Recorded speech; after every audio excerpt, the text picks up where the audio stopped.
Hi student, GIT के online class में आप लोग का स्वागत है। और आज के क्लास में हम लोग सीखने वाले हैं ईएफवी फंक्शन के बारे में।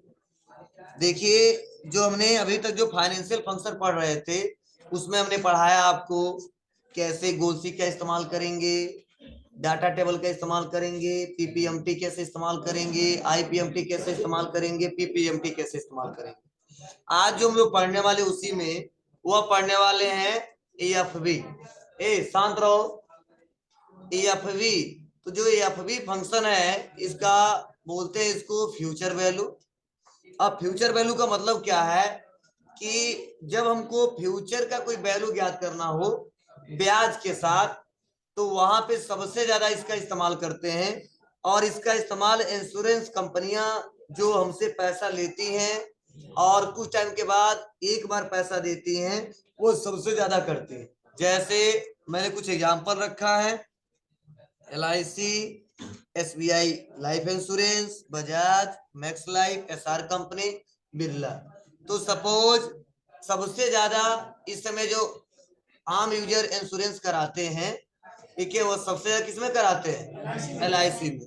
तो मैंने बताया है कि यहाँ पे हर महीने जो पेमेंट हो रहा है वो 5,000 हो रहा है।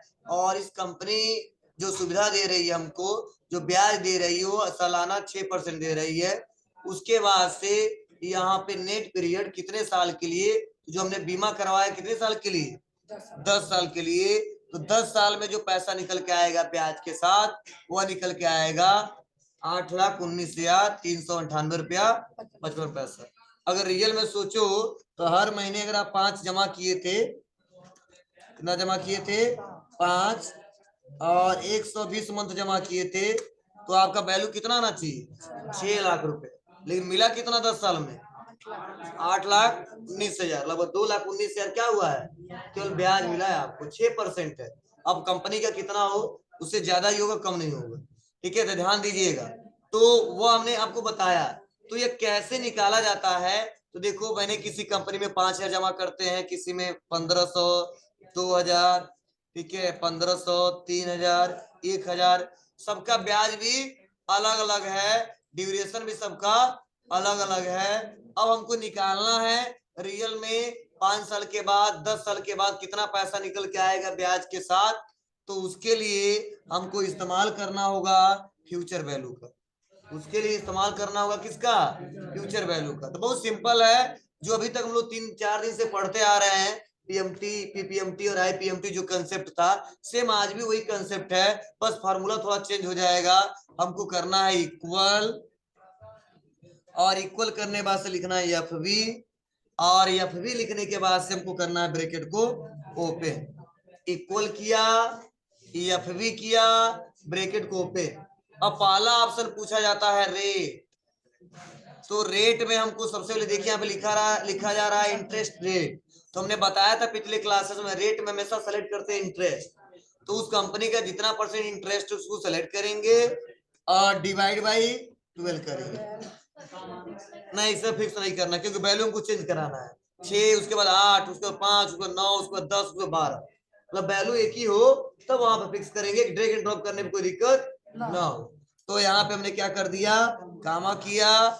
अब यहाँ पे एनपीआर, ठीक है, तो यहाँ ध्यान दीजिएगा, यहाँ पे एनपीआर में हमने बताया था टोटल मंथ जितना उसको सेलेक्ट करेंगे।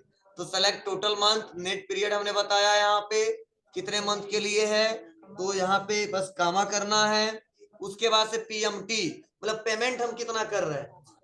तो हम हर महीने जो पेमेंट कर रहे हैं वह कर रहे हैं कितना?